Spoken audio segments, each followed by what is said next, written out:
Hello, everyone. Welcome to Peculiar Heritage Foundation.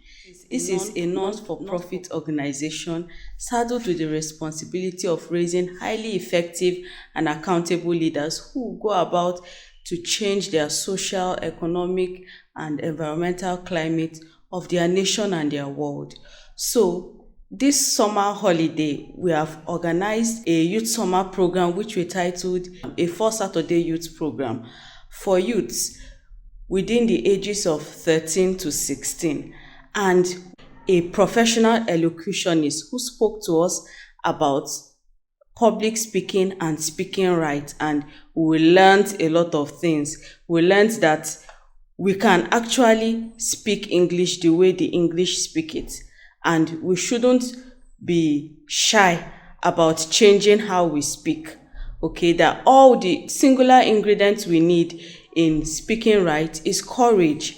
And when we overcome that fear of what people would say when we change the way we speak and all of that, it could move us to greater heights than we can imagine. Let's also hear this, and I believe we are going to get tremendous value from it. My name is Miss Debbie. That's what everyone calls me. My full name is Deborah Hirekan. You may not be able to pronounce the second one, but Miss Debbie is just fine. And I talk for a living. That's what I do. I talk for a living. So if you're someone like me who likes to talk, you can get paid for talking. I've done it and I'm still doing it. Who likes to talk? Oh, you're all quiet. Balumi, you're quiet. Destiny, you're quiet. Selectively. Faith, you're quiet. So you like to talk. Why not get paid for talking, right? Anyway, the first thing I want to tell you, and I want you to write it, is your voice is a gift. Write it. My voice is a gift. My voice is a gift. Write it very boldly where you can always see it and remember. My voice is a gift. Another way I would say it is your voice is an asset. Okay? Who knows what an asset means? What's the meaning of an asset? Anybody? A valued thing. Yes, something valued, something that can generate value for you, right? Your voice is a gift, your voice is an asset. The third line, use it well. Use it well. My voice is a gift, my voice is an asset, I must use it well.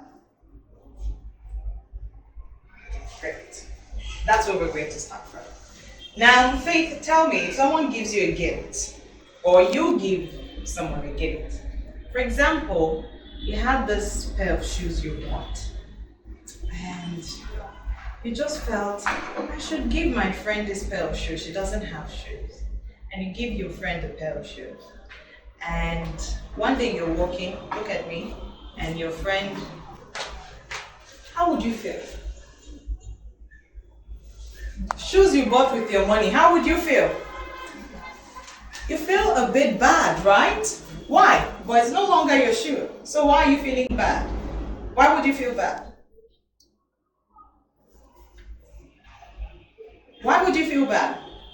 Would you feel bad, Benjamin? No. You won't feel bad at all. Destiny, would you feel bad? You won't feel bad. Satismo, would you feel bad?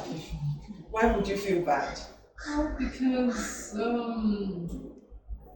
lot of money are put into that. Okay. That's why the fact that it's being given to you, I expected you to use it well. Yes, that's it. We will all feel bad. If you say you won't feel bad, I don't believe you. That's not entirely true. You'll feel bad because you spent a lot. It's a lot of investment.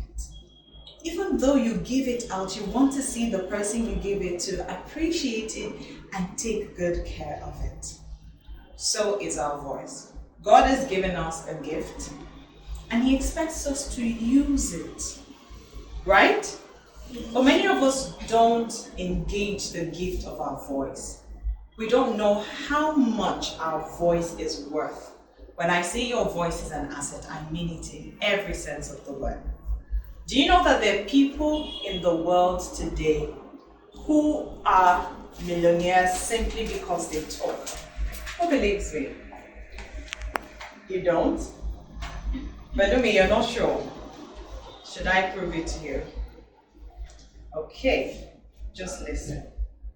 I'm going to dial, what's MTN's call code? Is it 180? I'm not sure yet. MTN, this number is no longer available. Now 300 to connect to Do you hear that voice? And Do you know that that voice is not a computer? Do you know this is someone's original voice? A Nigerian lady. When you call and they tell you, for English, press 1. Haven't you heard that voice before?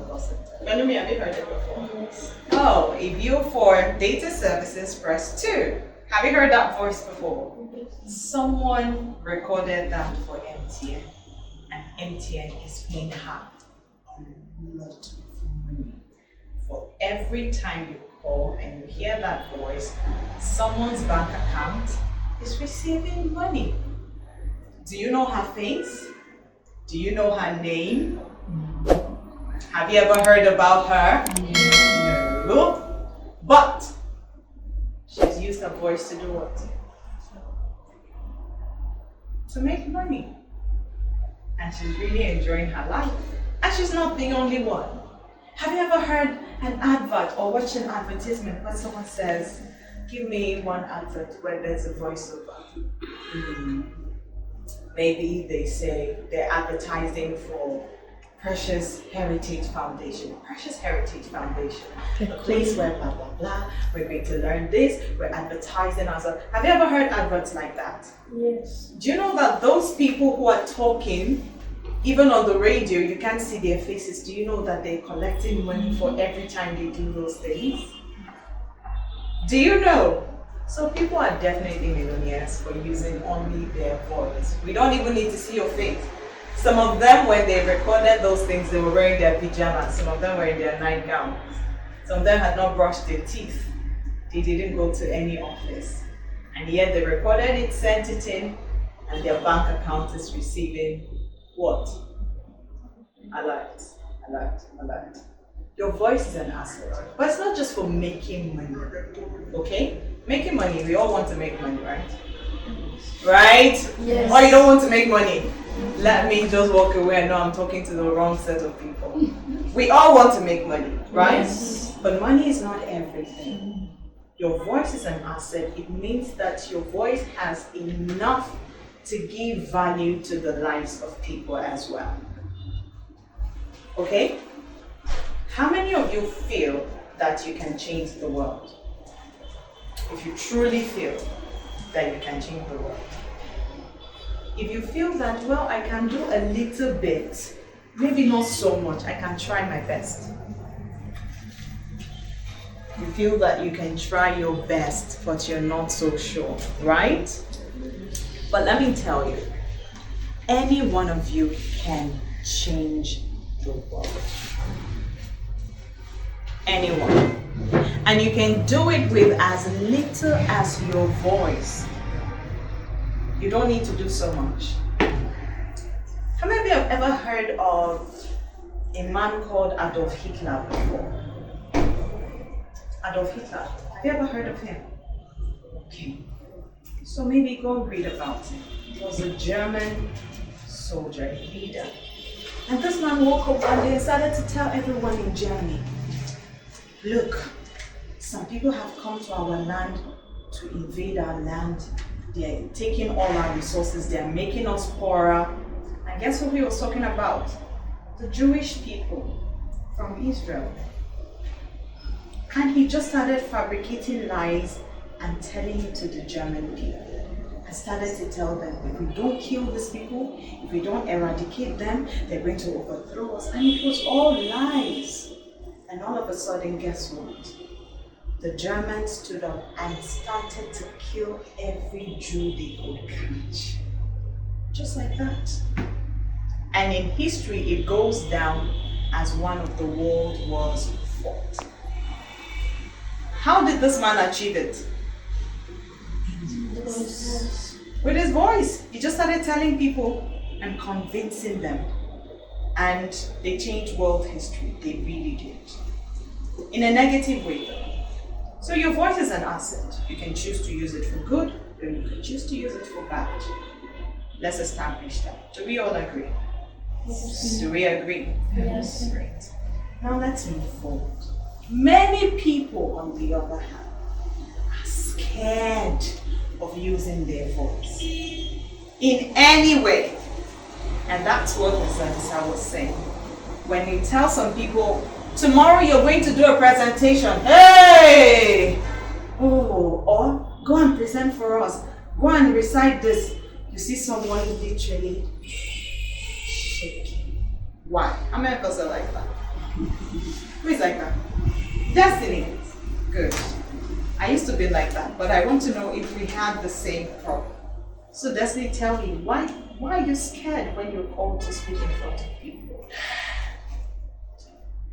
I'm afraid of the crowd. Why? Do you feel, what makes you afraid of the crowd?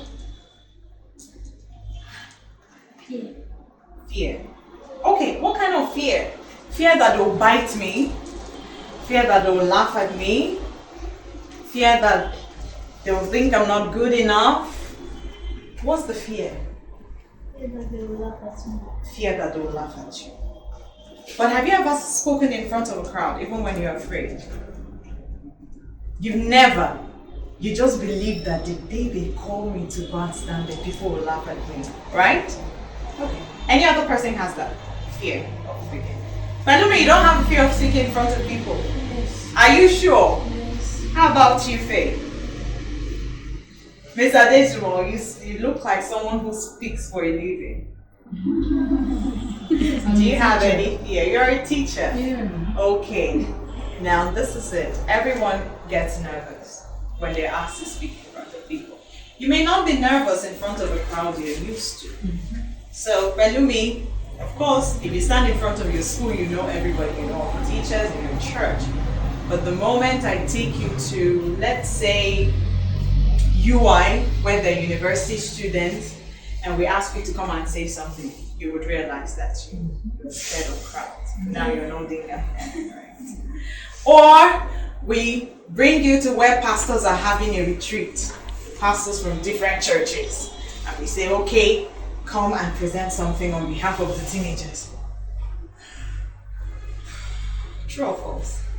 Everyone has their crowd. Even Miss Debbie gets scared when I stand in front of a certain crowd. So it's a normal thing. And we will deal with that later. Let's go to the importance of speaking right, because this session is supposed to be about speaking right and public speaking. Why should we speak right? As an elocutionist, let me tell you what an elocutionist does. If you speak English, I work with people who speak English. I don't work with people who don't speak English. If you already speak English, what my job is to do is to help you speak English at world standard level. World standard, which means you're not speaking English with your Yoruba accent or your Igbo accent. And when you speak English, someone who is in China or America can hear you clearly. That's what I do. That's my main job. That's what I wake up to do every day. And then I also teach people how to be confident when they speak. So both of them go together. I'm an advocate for speaking well. And it's not just English. I say any language you speak at home, speak it to the required standard. Okay? So if you're speaking Yoruba, go and learn Yoruba well. Learn it well. Speak Yoruba like it. When you're speaking English, speak English like English. Don't speak it like Yoruba and English. Do you understand what I'm saying? Great. Now, what does this do for you? Especially English, because that's where I specialize in. You know, many times people will say, when I post videos online, and sometimes you hear people say, it's colonial mentality. English is not our mother tongue. Why are you struggling to speak a white man's language? Why won't they speak our language? Should I tell you why it's very important that we learn to speak the white man's language? Number one, English is the world's most learned language. All over the world. In China, in India, in Africa, in Russia, English is the world's most learned language, even in France. While it is not the biggest language in the world, it has the biggest second speakers, or the most second speakers. Every country in this world has a portion of it that speaks English. Even the headquarters of other countries. For example, France. If you want to go to France as a Nigerian, of course, for now you don't understand French, you can find a university that will teach you in English while you learn French. If you go to China that speaks Mandarin, you will still find English-speaking people there. English is a global language, and I simply tell people, until your language becomes a global language, you better learn the global language. But how many of you know that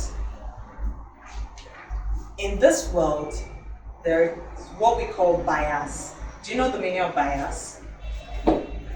Opinions. For example, me, I don't like, let me see, what could you form a bias with? For example, you see a child walking on the street, right? Wears a uniform, a school uniform that is faded, has a hole here. We've seen some of those kinds of children, right? Maybe torn somewhere, and they don't have slippers, and they're carrying their books inside a nylon. Have you seen those kinds of children sometimes? Immediately you see them, if that child runs up to you, would you really want to be their friend? Very honest. Would you really want to be their friend? No! The answer is what? No! Because number one, you're not comfortable with the way they look, even though it's not their fault, right? And in your mind, you feel that they are below you. Even though that's not the right way to think, as human beings, that is how we would first think. It takes a mind that has been renewed through the love of Christ to look at that child and say, this child is just like me, and then extend a hand of love. But I'm trying to explain bias. The bias is, first of all, no, not part of me, not up to me. That's a bias. Do you understand what bias is? And we have biases for different things. We have a bias towards something, some kind of food, some kind of environment. We all have biases, all of us. I don't like this kind of cloth. I don't like this. That I don't like, oh, I prefer. They're informed by a bias, okay? Now, everybody, as you have bias, everybody has a bias. One very major bias people have is towards your communication. The moment you open your mouth, no matter how properly dressed you are, Miss Debbie looks beautiful, right? I know I do, even if you don't tell me I do. I know I always try to look good. And imagine when Miss Adisa said, oh, Miss Debbie, put your hands together, she's going to teach us to speak well and public speaking, and I come here and I say, how na day this morning, no? Na good morning, no? What will happen? In your mind, is this the person that wants to teach us how to speak well? True or false? You'll be wondering, speak well in pidgin English or speak well in what kind of English? True or false? True or false? Now, whether or not, and imagine I have just 10 seconds to introduce myself, and I introduce myself in Pidgin English and I go, anywhere you see me. See, that lady that they say is to speak was Pidgin English used to speak. That's what you're going to tell everybody you see. And that is when she came to America, she was just speaking Pidgin English. Do you know what that? It has formed an impression that may not be true about me. Because if I kept on talking, I may have switched. But the impression you now have is that beautiful lady, she can't speak English. She cannot speak English. People should not be the same. She's just speaking Pidgin English up and down. And that is how people view you. And most of the times when people make those impressions, they form a bias based on what they prefer or what they like. Okay? Now, as I walked in and they said she'll teach you to speak well, from the very first thing I said, which was, hello everyone, good afternoon. What happened? What happened to your mind? This fine auntie that can speak English. You liked me, true or false? True. You will like me. Your brain will tell you to like me. And in that liking me, you believe somewhere in your head that someone here is thinking that Miss Debbie did not grow up in Nigeria. Or what does it do? It eliminates or it takes out, it removes any form of bias. Even with foreigners. So for someone like me, there's some people who don't like Yoruba people. Do you know? Some people don't like Yoruba people. Maybe a Yoruba person did something bad to them. They don't like Yoruba people. Some people don't like Igbo people at all. They don't want, if your name is Igbo, they don't want to care if it was a name by accident or something. They don't want anything to do with you. Now imagine someone like me. Some people say I look like Yoruba, some people say I look like Igbo, right? And I go somewhere, maybe I'm looking for a job. And the manager of that company had one girlfriend that was an Igbo girl that did something to him when he was young. So he doesn't like Igbo people. And then I sit down and say, he says, good afternoon. I say, good afternoon, sir. What's your name? My name is Chiamaka. Chiamaka will not get that job. Why? There is a bias against Igbo people. Right? Number one, what's your name? My name is Deborah. Okay, tell me about yourself. My name is Deborah. I'm a graduate with this and that and that and that. Even if my second name is Chiamaka. At first, the bias that this person is Igbo. Can you hear it in my voice? No. It has reduced that covering that I may have faced. It gives me a better opportunity. Or, tell me your name. Good afternoon, sir. My name is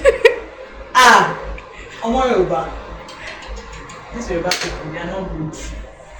What have you done? You are a good person, but because of a bias, and the moment you opened your mouth, you've embraced that bias, they will just shift you to one corner. True or false? True. But let's even say this person does not like Yoruba. And I'm Yoruba, and I'm talking, and in his mind, maybe this one did not grow up in Nigeria. Do you know it has reduced the bias by a very significant point? That is what it does for you. Honestly, I tell people, speaking properly gives you fame, and it's not enough. It's not. I have seen it happen, I have experienced it. Many people think I read English in school. I did not read English in school. I am a scientist. I still do scientific researches. I am a nutritionist, pure science. I did not do anything close to language in school. So how come you're teaching people to speak? And as an elocutionist, I have taught English lecturers elocution. People who teach English in Nigeria, I've taught them elocution. How and why? How did we arrive there? Passion. But apart from that, people always appreciate it when you stand out. And that is what speaking properly does for you. And it's not just in Nigeria, it's all around the world. All around the world.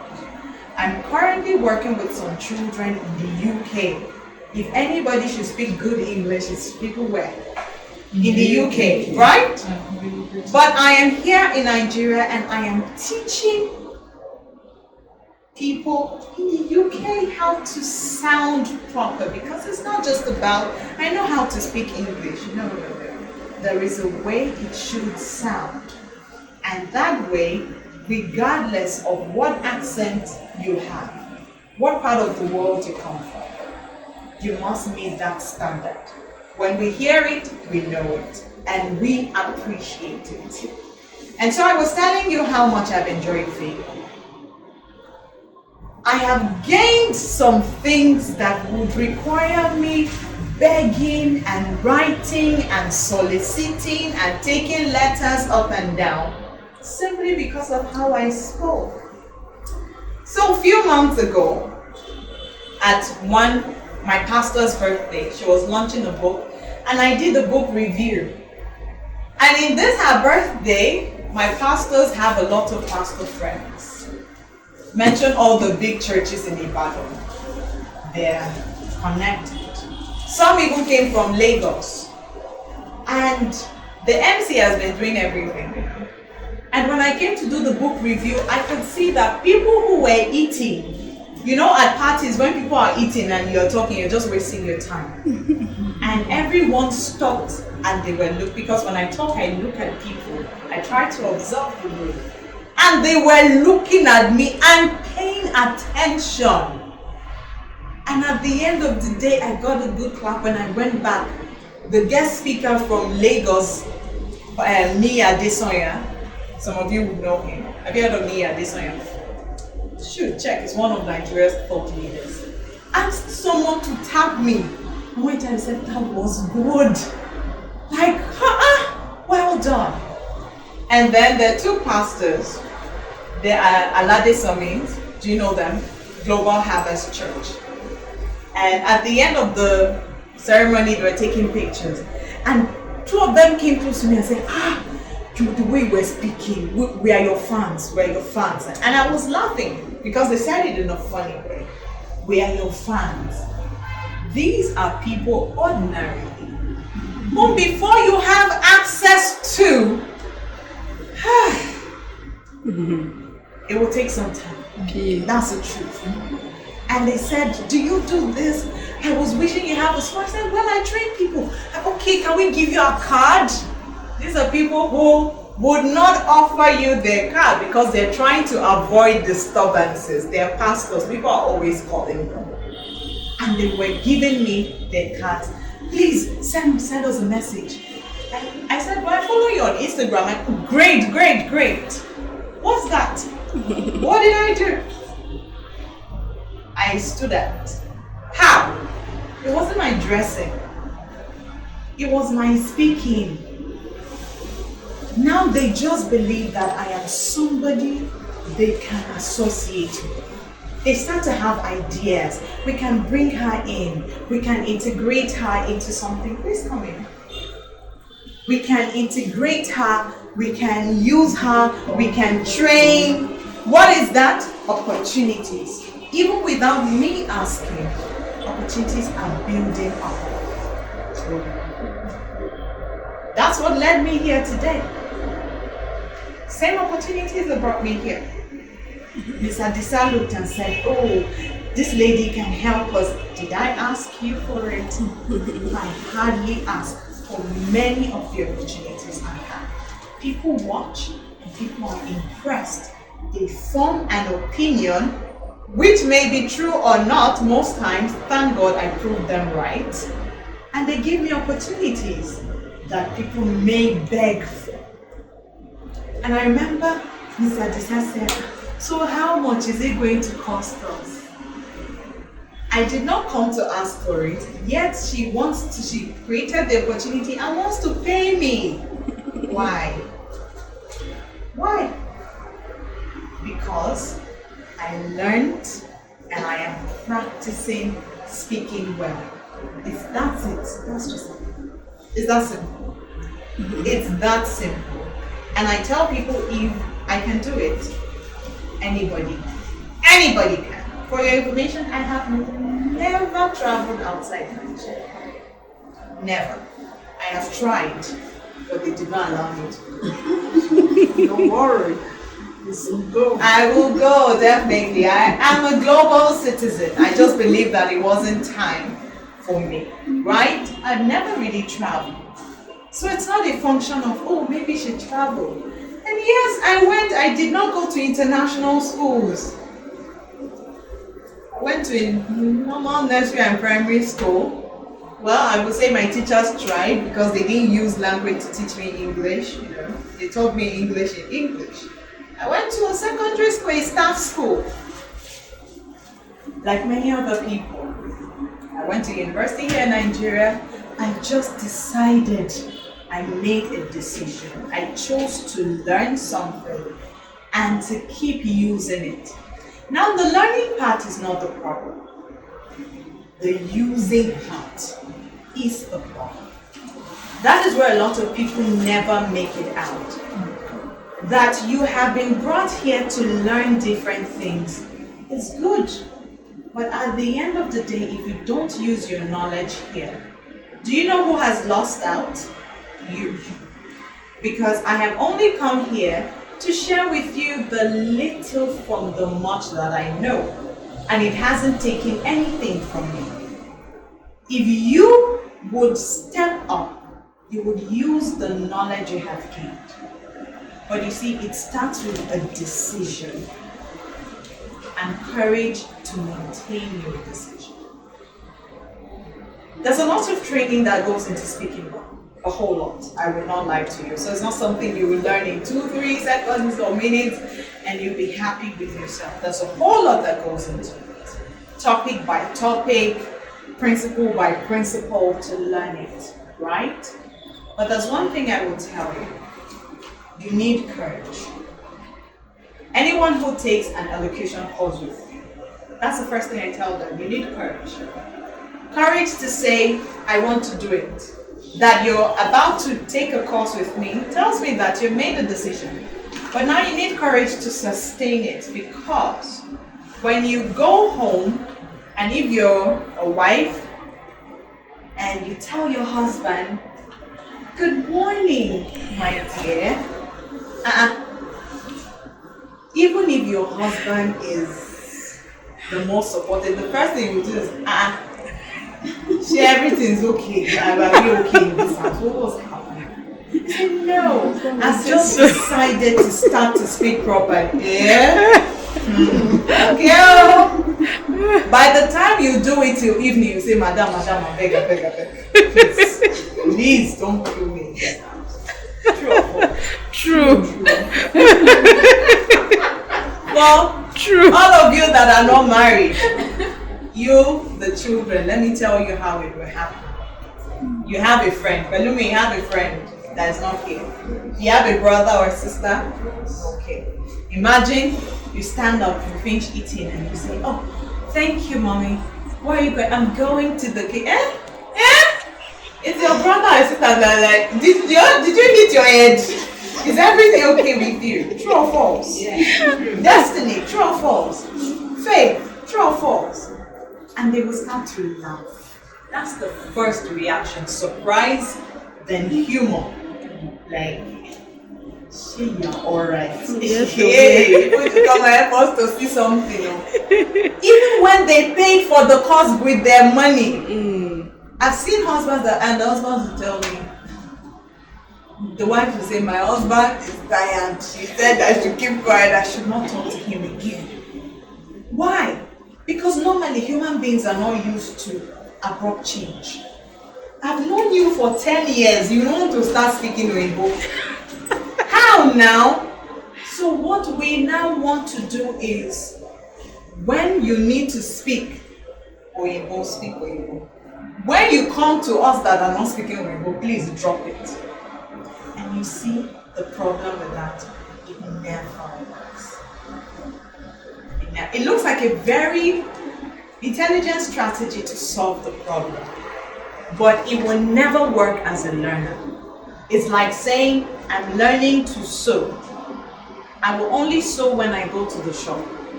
When I come back home, anything about tailoring, I drop it. See, you will be learning tailoring for 5 years, for a very long time. And you may still not get it, because some things you must learn on your own through consistently doing it. One day you figure it out, oh, okay, for my own tongue, this is how it feels. Until you get there, you will not learn it. So I tell them, you need courage to sustain your decision. You need courage. Many of us have courage when it comes to other things, except some very major decisions that look minor. Because sometimes changing who you are, changing something about yourself feels like a minor decision. It's like saying all of a sudden, I will make sure every time I show up somewhere invited, I must dress as if I'm going to meet the president. Or anytime I'm going to church, I must wear my best. Do you know that's a decision? And do you know it takes courage? Because on weekdays, weekly service, where some of us want to wear slippers or just wear sandals, wear one t-shirt, adieu papa, adieu, or you just look somehow. We know what I'm talking about. Adieu, papa. And you just go to church. It's the word of God we came to hear. You tie your hair. Then it's on Sunday you are looking for a fascinator that wants to blind the pastor from where he is. What's the difference between the presence of God on Sunday and on weekdays? Why is it your best on Sunday, but on weekdays, did God's presence reduce? Or is it show off? So maybe you've come to understand that every time I show up before God, I'm showing up before the Maker, my Creator, my King of Kings. I must come in my best self. And you decide that even on weekdays, from work, you've arranged that you have enough time to dash home, to change, to look well, and go to church. The first day we see you, maybe she's coming from the tent. Right? It's understandable. The second weekday service, not Sunday, you wear high heel, you put fascinate for you. Maybe the event is for the whole week. And maybe by the time you do it the second time, someone come and meet you. Auntie, this your do you have events? You say no. This I just decide to be dressing, even on weekdays. Yes. And before you know it, they're going to start laughing. Even if they're your friends, they're going to laugh at you because who does that? Why? You are changing too quickly. All of us are like this. Why are you now going forward? Come back. That's our human nature. You now need courage to tell them, you people should better get used to this thing. Because for me, this is how I will show up consistently. By the time we get to 2 months, they're going to start telling, if someone asks, Shibi, this week's service now, did you come from an event? Leave her, that's how she has decided to be dressing. Then acceptance. They accept you. The moment they accept you, they now start to look up to you as a role model. Before you know, me too, let me try. Very soon I'll soon start trying to dress the way you used to dress. And it's a good thing.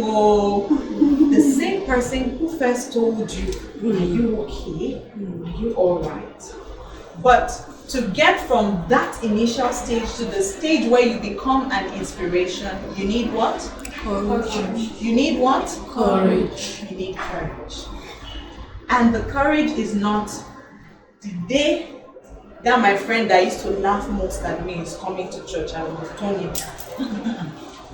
You consistently do what you said you would do from day one until that day. So when people say you speak so well, I tell them the first people I had to conquer was my family. I have 3 brothers. I'm not very older than them, so sometimes they don't even recognize me as their senior. They think we're all age mates. And imagine, I was the only one in my house who started changing the way I speak. Hey, if I talk one, everyone will come and hear. They say it's no longer this, it's like this, English people, she's just speaking funny and they'll make fun. And I'll tell them, people will laugh at me. Very soon, you will start telling people, see my sister, see my sister. It wasn't very long. Right now, if they need something, please, so can you help me call my manager? Just speak that English to me. I'll get what I'm looking for. And you will pay me because I invested in this. And they are proud of me. When I speak, they tell people that, see my sister, that's nice. Oh, if I make a video, they're sharing it. Sometimes I remind them, do you remember when you were laughing at me? You even said, they'll say, can't you forgive and forget? But imagine I didn't have the courage. I'll lose it. I will. So they've accepted. If I'm speaking somewhere and someone's like, who is this? That's how she talks. That's how she talks. She's not faking it. She's not faking it. And I'm not. Because I learned to do it. So anybody can. But you need what? Courage. Courage to sustain it. Now we're going to do a little bit of practice. Let's talk about public speaking. What's this thing? Once they say public speaking, some people have to just do boom. It's nothing. We are all public speakers. It's just that we have not come to the consciousness of it. How many of us wash with our hands? You wash your clothes with your hands. Have you ever sat down, you're washing and you're busy thinking about something else? You're washing, but your mind is not where you're washing. You're putting the soap when you need to, you squeeze it, you rinse it, but you're not thinking of what you're doing. How many of us? It happens to all of us. It's not just washing. I'm using washing as an example. Or you're doing something. You're doing it, but your mind is somewhere else. But you're still doing the correct thing. How many of you? Nothing, you don't make a mistake because you've done it over and over and over and over again. Then maybe one day you mistakenly make a mistake. You were supposed to you were holding your phone, maybe, and you were sweeping. You were just thinking, oh God, what do I need to sweep? And as you were putting the dustpan, you let your phone go too. What immediately happens to your mind? I've made a mistake. Even though you were not thinking about what you're doing, your mind tells you when something has gone wrong. Public speaking, we speak all the time in public. If you speak to another person, or to 2 people, or to 3 people that are not in your head, you are speaking in public. That's what it is. Our fear is now when people are paying more people, not people, more people, or people you don't know are looking at you. That's where your fear comes from. Let's talk about the fear of public speaking. The fear of public speaking is called glossophobia. Glossophobia. Glass, O, and phobia. Glossophobia. Many people in the world have this.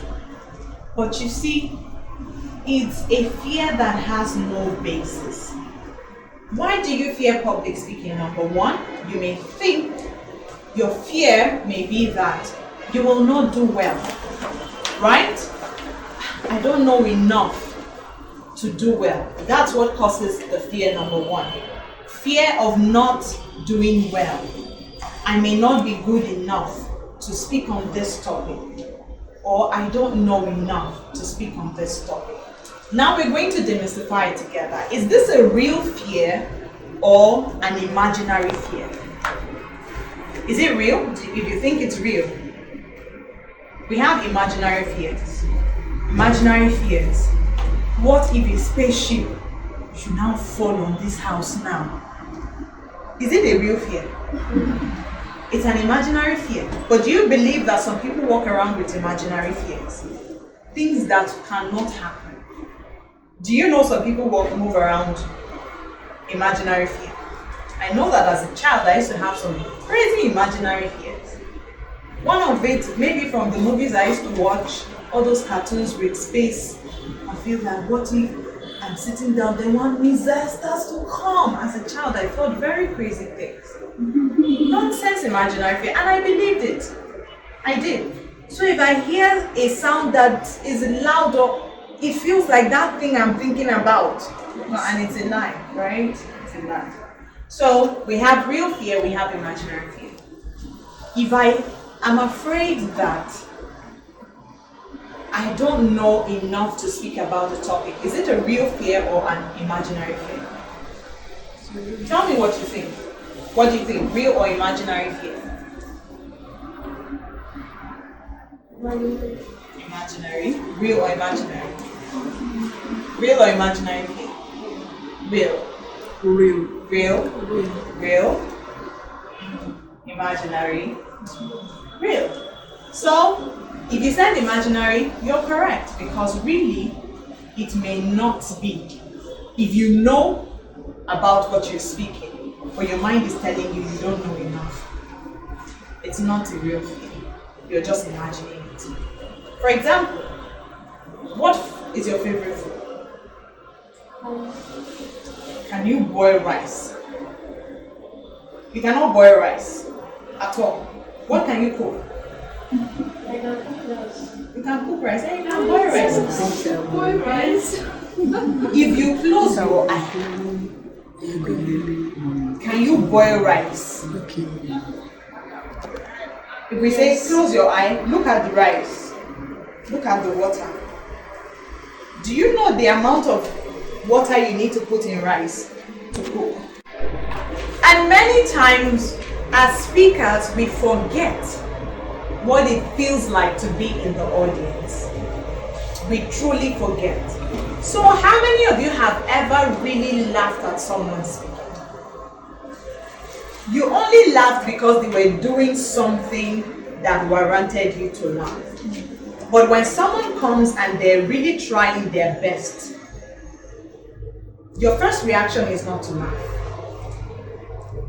If you see that the person is trying their best and they're fumbling, as an audience member, your first reaction is empathy. You start to wish that, hey, let him not forget, let him not forget. True or false? You'll be saying, he's trying. Or have you been around children who are giving memory verses? You don't even want to clap. You want them to finish so that they don't forget. What is that? Support. Most of the times, audiences actually support this. Many times. Except the speaker is really doing what will make them laugh. But many times, if they know that as a speaker you are doing your best, the audience response is to support you. If they are not bad people, they would support you. But many times as speakers, we forget that as an audience we support. And so you feel that when you make mistakes, they will tear you down, and it is a lie. So it is not a real fear. The audience will not tear you down. The audience's first response is to support you, to make sure that you did what you came there to do. So the fear of the audience is an imaginary fear, except you're really sure that you're about to do something foolish, which of course I know you will not take yourself up there. But that, I'm scared of the audience. No, the truth of the matter is, the audience is more supportive than you think. And if you doubt it, remember when you are an audience, your first instinct is not to laugh at the speaker, is to try to help the person finish what they're saying properly. And if you notice that they are shaking, you want to encourage them to keep going so that they're done with what they came to do. So fear of the audience, mostly an imaginary fear. The audience is mostly supportive. Always remember, just look at it this way. And if you're not sure, look in the audience and find the face of one person that looks like they're supporting you. Focus on them. It gives you energy to speak. It gives you energy. And you keep going and you keep going. And before you know it, you're done. Without falling down. Okay? What is another fear? Another fear that constitutes the fear of public speaking. That I may not be able to deliver what I know properly. And that is an imaginary fear. Because that fear is what causes that problem. If I'm coming to tell a story, what if I don't tell the story well? Do you know the story? Yes, then tell the story how you know it. It's that simple. Tell the story how you know it. What if I forget, which is in the first then learn it properly.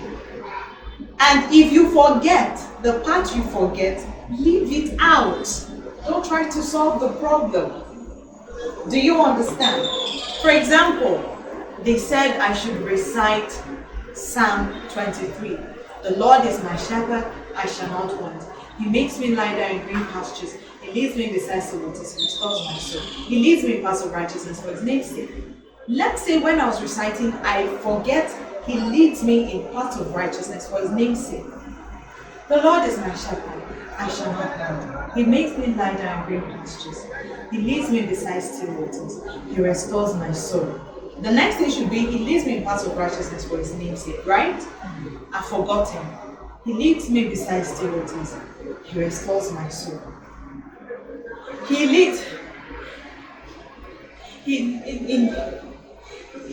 me. Do you know what's going to be happening to you? You start losing every little confidence. As a good public speaker, the Lord is my shepherd, I shall not want. He leads me beside still waters, he restores my soul.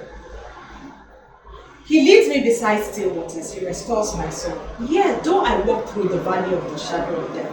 You who know Psalm 23 will start asking yourself if you know it. Why?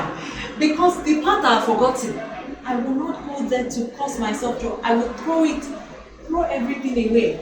And continue as if that is how Psalm 23 is. Yeah, though I walk through the valley of the shadow of death, I'll fear. In your head, you'll be like, did she jump? I think she did not jump. She jumped? She did not jump. While you are still trying to figure out what I left out, I am done with Psalm 23, and you will clap. It's when you are clapping, you'll be saying, well, it's as if she left.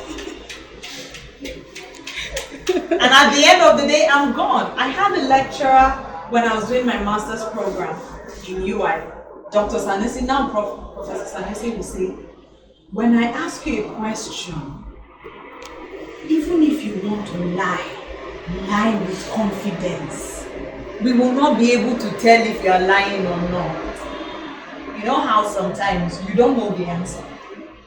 And they say, you stand up and you make up. And we say, lie with confidence. We will not even be able to tell if you are lying. It's not a good advice. But it works in public speaking. The one you know, say it with confidence. The one you don't know, run away from it. Do you remember our first point? Speak only about what you know. If you forget anything, just drop it as if it was not part of it. Don't start trying to remember what you have forgotten. If you forget, maybe you've gotten to where you forgot. Let me give you a skill. Go back and repeat the last thing you said. If you repeat the last thing you said, and you still can't remember, jump and land on the one you can remember. Even if because of how I learnt it, I forget. He leads me beside still waters, restores my soul. He leads me in paths of righteousness for his name's sake. I've forgotten on that part. And all I can remember is surely goodness. I've even forgotten the remaining. He leads me beside still waters. He restores my soul. Surely goodness and mercy shall follow me all the days of my... Be saying, I've said what I came to say. Why? Because I've forgotten everything. To now go back and start saying, he lives in do you know what's happening to you? You start becoming more nervous. At that point, even that surely, you may not remember it anymore. So, what you don't know, land on what you know, land on what you remember, finish what you came there to do, and leave. At the end of the day, we will still clap for you. But we will now be wondering, that's if we know. Imagine it's what we don't even know. We will clap for you like an expert. You see the way she did it. Why? We don't even know that you've made a mistake. So most times, don't let your mistake hold you back. That's when we can see that you're not delivering well. Deliver what you know, deliver it how you know it. If you forget something, drop it. If you don't know something, avoid it. Talk about what you know. Is that okay? Yes. Is that okay? Now we're going to do a quick practical. Public speaking practical. We have, we've overshot our time. Can I do 5 minutes? Please. Okay. So in 1 minute, I want you to think of something you know very well. Something you know how to do very well. For someone like me, I can say how to boot a system. I know how to boot a system, which means how to on a system. I have done it so many times. I know how to do it well. I know when an error message, I know how to remove it. I know. Okay? Think of something. Pelumi can boil rice. If I boil rice, the salt will not be too much, the water will not. I know how to boil. I've been boiling rice. Think of something you know how to do. Something you know very well. You know anything. Think of it in 30 seconds. Think of something. Pick one thing you know how to do very well.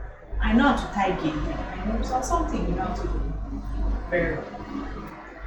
It can be anything, even if it's how to bath. Anything at all. Okay, Pelumi? I love to sing. Okay, you know how to sing very well. Faith? Destiny? I know how to knit. Knit. Faith, I'm waiting for you. Dance. Now, in your book, you're going to write the topic of your speech. Singing, knitting, dancing. Right? Singing, knitting, dancing. Quickly. Whenever you're giving a speech, you must have an introduction. Or whenever you want to speak in public, you must have an introduction. Sometimes our introduction is, good morning everyone, my name is this, I'm here to present blah blah blah. Have an introduction, so write introduction. Under that introduction, whatever your introduction may be. Sometimes our introduction is a question. How many of you here can knit? Oh, that's interesting. Well, I am here to talk about knitting. That's an introduction. Don't you just like it when you hear someone sing so beautifully?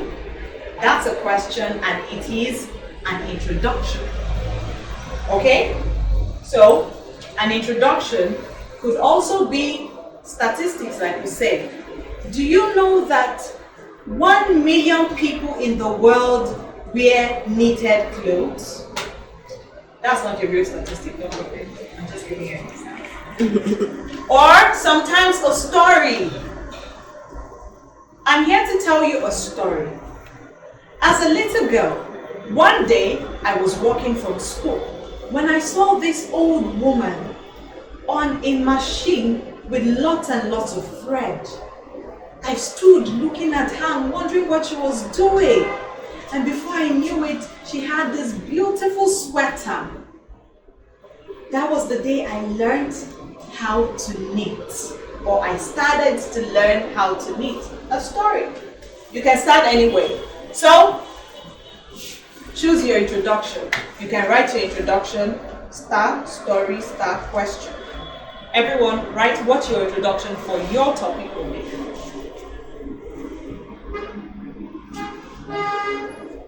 I'm waiting. It should be something very short. Don't go and... You can just write, I'll tell a story. So, know the story you're going to tell, or ask a question. Are we there? After your introduction, then your speech has a body. So, what kind of speech? Are you teaching us how to knit? Are you just telling us about knitting generally? Are you going to tell us why you love singing? Is that what your speech is about? Are you going to teach us how to sing? How about you? Would you tell us why dancing is important, or why you love dancing, or how to dance? Choose what you want to tell us. It should be what you know. What you know. I can tell you why I like dancing or why I like singing. That's very easy to talk about. So choose. Now, how many points do you want to have? 2, 3, 4 points. I love dancing because it energizes me. It makes me happy. It makes me feel alive. I also like dancing because it da da da da da da da da da da da da. Or when you're knitting, the first thing to do is to get your thread, your this, your that. That's teaching us how to.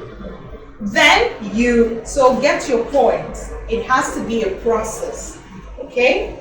It has to be a process. So how many points? Get all your points out. Let's not do more than 2 because of time. Just 2 points. 2 points in the body of your speech. Write out something that reminds you. I want you to talk from your head. That's why I said choose something you know about. So, don't write a speech for me. We're not in composition class, English composition. No. Write out something that reminds you. For example, dance equals happiness. Number 2, what you need. 1, thread. 2, machine. 3, good weather. Write it like that. Don't write out the speech. You first need it. This is this. Then you don't write that. Belumi, don't write a speech. Okay, are you done with your points? Conclusion. How do you want to conclude? You cannot end the speech without concluding.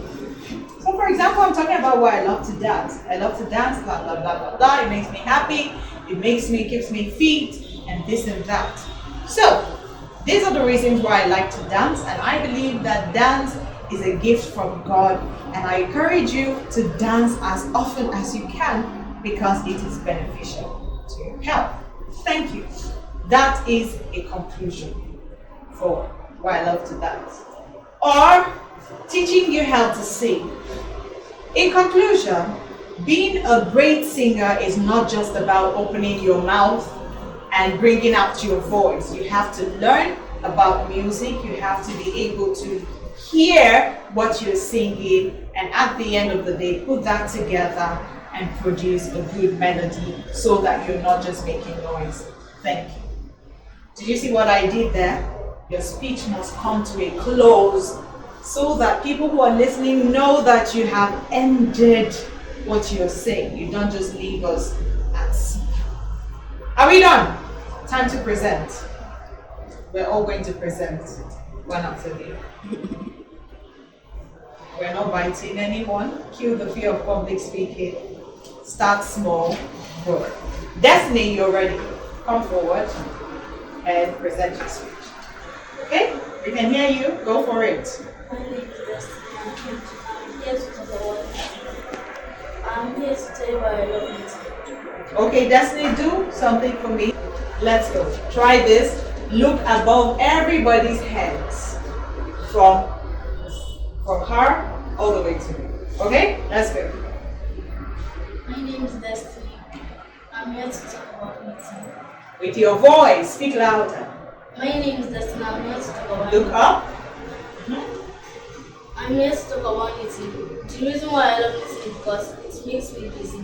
And also the reason why I love knitting is because I need something that I make use of. These are the reason why I love knitting. Thank you. Okay. We're getting there. Go back to yourself. Put your hands together for this. I want to talk about singing.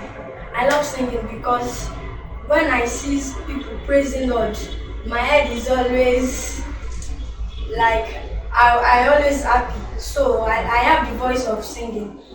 And also I went to many churches which I see many youths like me singing to God. So that's the reason why I love singing. And also I also love singing because singing brings joy, it brings happiness, it makes you feel good. Whether you are thinking bad thing, when someone sings to you, you are going to be happy. Okay. Put your hands together for Pelumi. Pelumi did better with her.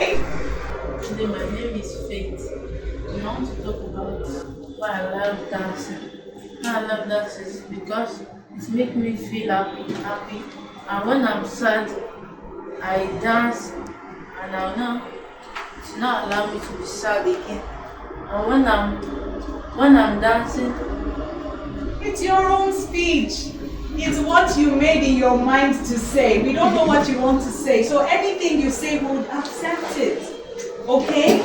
But you need to get to the end. That's why there's a conclusion.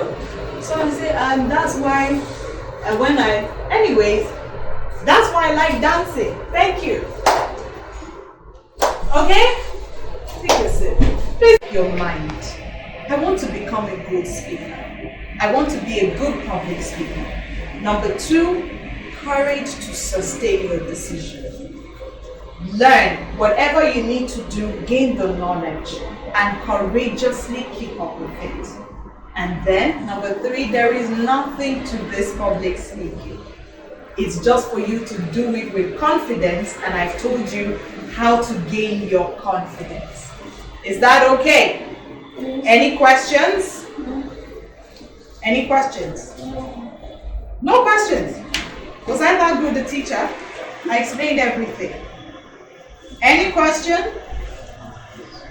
How does one who has never given a public speech before, how does one prepare for that? So I tell people, start from where you are. Of course, someone who has never done a public, has never stood in front of a crowd. Now bring them in front of 1,000 people, they will flop. Start practicing. There is a saying that when opportunity meets preparation, you don't start preparing when the opportunity comes. You prepare before the opportunity comes. If you're someone who will most likely, if you want to be a great person in this life, you want to inspire people, you want to do something worthwhile, one thing you will never escape is public speaking. You will never escape it. Oh, I just want to be a teacher that is focused. You will speak in public. Oh, I want to help people. You will speak to those people one day.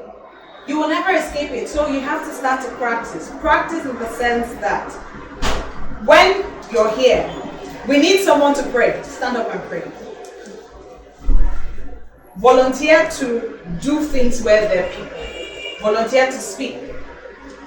Any suggestion, even if you don't have a question, stand up and ask. Any question. Anything at all. Oh, when you're talking, can I be a good public speaker? You know what you're doing? You're not just asking the question, you're practicing to stand up and people are looking at you. Over time, you start to get more comfortable doing it. So the day we'll say talk in front of 200 people is not a very big issue for you, that's the best advice. Speak in public as often as you can. Always volunteer to do it, even if you are scared. Doing that over time helps you to build the confidence. It's like saying you've never gone to the gym, then all of a sudden you want to lift 100 pounds weight. What will happen? You will die. If you don't end up at the hospital, you will end up in bed with a lot of massaging. True or false? But every day you go, you start carrying 5. You graduate to 10. You graduate to 20. One day you'll pick up 100 without any issue. That's the same thing with public speaking. It's not magic. It's practice. Okay? Any other question? Yes? How do you learn to speak? How do you learn to speak well? The golden rule, get a teacher. Or if you can't afford one, Google, YouTube. There's a lot of knowledge. A whole lot, even from Nigerian teachers. Learning to speak English properly, type it. Learn to speak English, videos on how to speak proper English. Go and watch them and learn. I even have some online. You check Sophia, Sophia Diction on my new CV, Sophia Diction. Check, you'll see. Videos where I teach you how to pronounce some words, I teach you what the correct thing to say is, and as you learn, use it, don't drop it. So don't just learn and say, oh, now I know. Start using it. Over time, you know that you're just repeating the same things you say. Over time, you're repeating words every time. So if I learn that it's not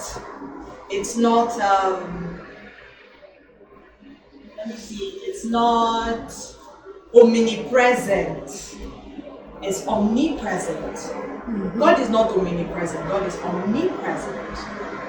Then the next time you go to church, you learned it, you now say, let's thank Him because He's omnipresent. What have you done? You've just thrown away the knowledge and your brain will never register. So every opportunity you have to use what you've learned, use it. Don't throw it away. Over time, you accumulate that knowledge and you just see that it starts to work out easier and easier. Thank you very much. It has been my pleasure and my honor, and I hope that you have been impacted and you're better for it. Thank you. Okay, thank you so much. It's something that we'll be able to put into practice even from right now.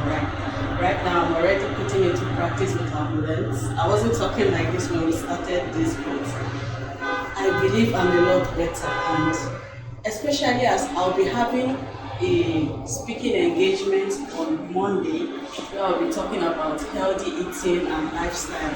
I've actually learned how to overcome the fear that was about to build up, but anyway, it wasn't building up. It's a topic that I really enjoy talking about, so I believe I'm going to do well in it. So thank you so much, Ms. Debbie, for inspiring us and hands-on practical experience these children have got, these young ladies, I would say, have got. We look forward to inviting more of you as time goes on, if you permit us, if you will be available for us. Thank you very much. I believe that we gained a lot and we've learned something new, okay? And if you've enjoyed watching this video, please like this video, share with your friends, and also subscribe to our channel to help us grow. You never can tell who will find this highly useful, who will find this beneficial, and who will actually grow just by listening to all of this. Thank you so much for your time. This is Chizo Adisa, the Director of Peculiar Heritage Foundation.